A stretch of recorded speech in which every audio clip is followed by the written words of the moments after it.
नमस्कार साथियों, मैं आपका सारथी मैथ्स 360 डिग्री यूट्यूब चैनल में आपका हार्दिक स्वागत अभिनंदन करता हूं। जो अपनी कक्षा चल रही थी वो चल रही थी राजस्थान के प्रतीक चिन्ह। इसकी 2 कक्षा पहले हो चुकी है। पहली कक्षा में हमने खेजड़ी वृक्ष के बारे में बात की थी और दूसरी कक्षा में हमने राजस्थान का राज्य पुष्प रोइडा और चिंकारा उन दोनों की चर्चा की थी। अब राजस्थान के प्रतीक चिन्ह के अंतर्गत आज हम बात करेंगे गोडावण की। किसकी बात करेंगे बोलो?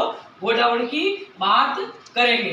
तो जो ये कक्षा मेरे द्वारा प्रस्तुत की जा रही है, यानी कि ये वीडियो आपको अच्छा लगे तो वीडियो पसंद आए तो वीडियो पर कमेंट करना, वीडियो को ज़्यादा से ज़्यादा शेयर करना और हमारा जो यूट्यूब चैनल है सारथी मैथ्स 360 डिग्री, इस चैनल को सब्सक्राइब अवश्य करना ताकि आगे भी आपको समय पर अच्छे से अच्छी कक्षा जल्दी से जल्दी प्रोवाइड करवाता रहूं।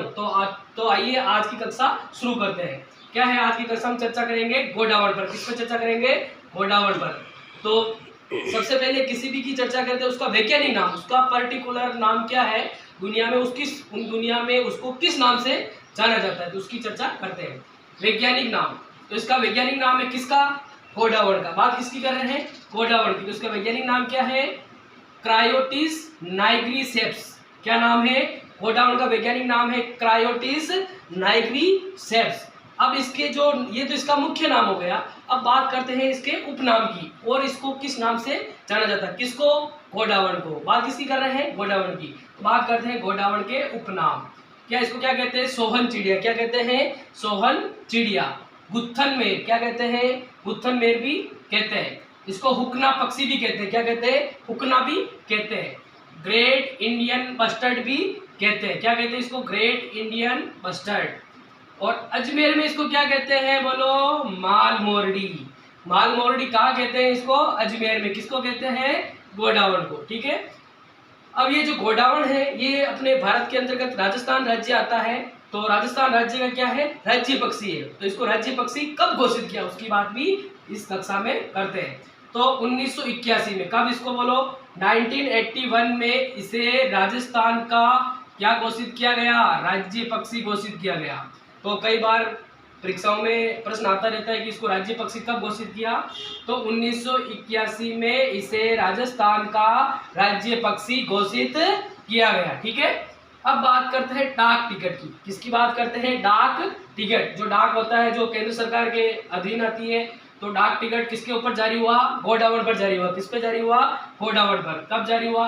1 नवंबर 1980 को। कब जारी हुआ? 1 नवंबर 1980 को गोडावण पर क्या जारी हुआ? डाक टिकट। क्या जारी हुआ? डाक टिकट। अब देखो डाक टिकट जारी हुआ तो कितने पैसे का, कितने रुपए का जारी हुआ उसकी बात करते हैं। तो ये जारी हुआ 2 रुपये और 30 पैसे का। कितने का जारी हुआ? 2 रुपये और 30 पैसे का इसके ऊपर डाक टिकट जारी हुआ। राजस्थान में गोडावण मुख्यतः मरु उद्यान कहाँ है बोलो? जैसलमेर में। कहाँ है? जैसलमेर में। तो राजस्थान में गोडावण मुख्यतः मरु उद्यान, जैसलमेर, सोकलिया, अजमेर। ये सोकलिया स्थान कहाँ पड़ता है? अजमेर जिले के अंतर्गत। और सोरसन 12 में पाया जाता है। तो राजस्थान में गोडावण मुख्यतः 3 स्थानों पर पाया जाता है। पहला है मरु उद्यान जैसलमेर, दूसरा है सोकलिया अजमेर और तीसरा है सोरसन 12। इन 3 स्थानों पर गोडावण मुख्य रूप से पाया जाता है। अब आगे की बात करते हैं। गोडावण सेवन घास में अंडे देता है। गोडावण किस घास में अंडे देता है? सेवन घास में अंडे देता है। गोडावण का प्रिय भोजन क्या है? तारामीरा। क्या है बोलो? तारामीरा। वर्तमान में पूरे विश्व में लगभग 200 गोडावण बच्चे हैं। कितने गोडावण बच्चे हैं? 200 गोडावण बच्चे हैं, जिनमें से 90% से अधिक कहाँ पाए जाते हैं? राजस्थान में पाए जाते हैं। ठीक है। वर्तमान में पूरे विश्व में लगभग 200 गोडावण बच्चे हैं। कितने गोडावण बच्चे हैं? 200, जिसमें से 90% से अधिक राजस्थान में पाए जाते हैं। इसका मतलब ये हो गया कि गोडावण पूरे भारत में सबसे अधिक कहाँ पाए जाते हैं? राजस्थान में 90% से अधिक। प्रोजेक्ट ग्रेट इंडियन बस्टर्ड 5 जून 2013 को गोडावण के संरक्षण के लिए राष्ट्रीय मरु उद्यान में इस प्रोजेक्ट को लॉन्च किया गया। तो प्रोजेक्ट ग्रेट इंडियन बस्टर्ड कब जारी किया गया? 5 जून 2013 को। किसके लिए?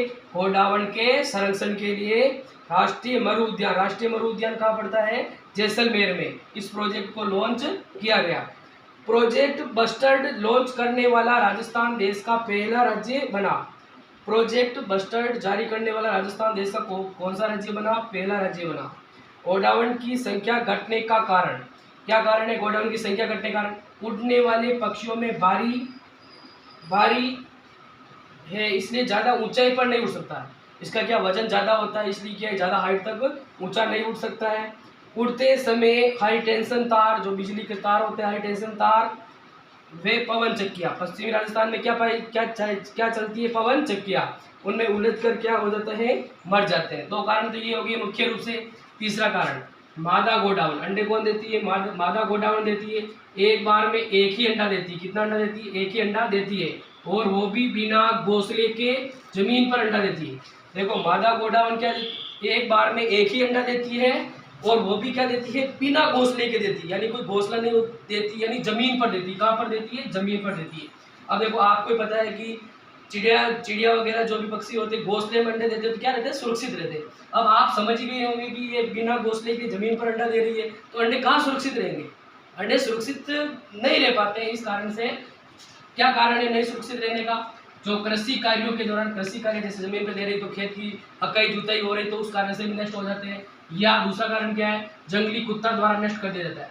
अब जहाँ जमीन पर दे रही तो जंगली कुत्ते वगैरह वो भी उसको क्या कर देते हैं? नष्ट कर देते हैं। इस कारण से भी गोडावण की संख्या क्या है? कम है। अब गोडावण के संरक्षण हेतु, गोडावण के संरक्षण हेतु क्या हो रहा है? एक तो है भारत सरकार, क्या है बोलो?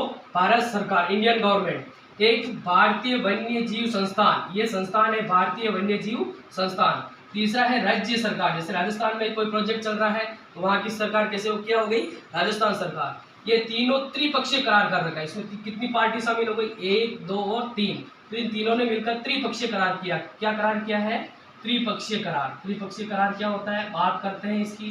त्रिपक्षीय करार, तो त्रिपक्षीय करार के अंतर्गत जैसलमेर जिला है, उसके अंदर एक तहसील है सम।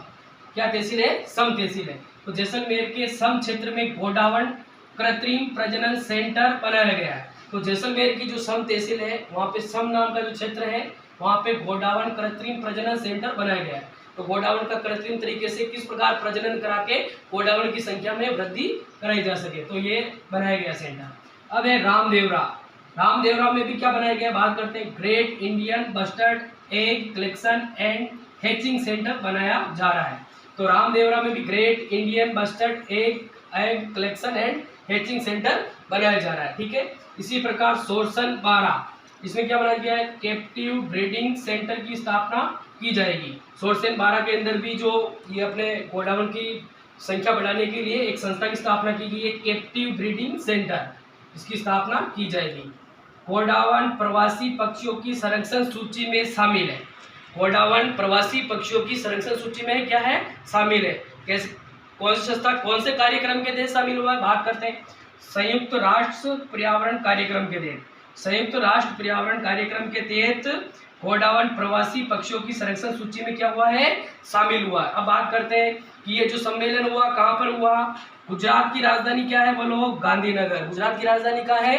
गांधीनगर। तो ये सम्मेलन गुजरात की राजधानी गांधीनगर में हुआ। अब देखो ये गुजरात की राजधानी गांधीनगर में हुआ तो कब आयोजित हुआ ये सम्मेलन? तो ये सम्मेलन आयोजित हुआ 15 से 22 फरवरी 2020। कब आयोजित हुआ? 15 से 22 फरवरी 2020। ठीक है। अब ये एक सम्मेलन था, कौन सा सम्मेलन था? तो ये था 13वां कोप शिखर सम्मेलन। ये सम्मेलन जो था इससे पहले 12 सम्मेलन और भी आयोजित हो चुके हैं। तो ये जो गोडावण है वो प्रवासी पक्षियों की सूची में 13वें कोप शिखर सम्मेलन में शामिल हुआ। तो ये चर्चा थी जो अपने राजस्थान का राज्य पक्षी है उसकी गोडावण की विस्तृत चर्चा थी। इस वीडियो को देखने के बाद आपको और उससे कहीं से भी जानकारी जुटाने की कोई जरूरत नहीं पड़ेगी, काफ़ी पर्याप्त जानकारी है। ये वीडियो आपको अच्छा लगे, पसंद आए तो लाइक करना, कमेंट करना, वीडियो पर ज़्यादा से ज़्यादा शेयर करना ताकि और भी किसी को फायदा मिल सके। और हमारा जो यूट्यूब चैनल है सारथी मैथ्स 360 डिग्री, इसको सब्सक्राइब जरूर करना। Thank you. जय हिंद।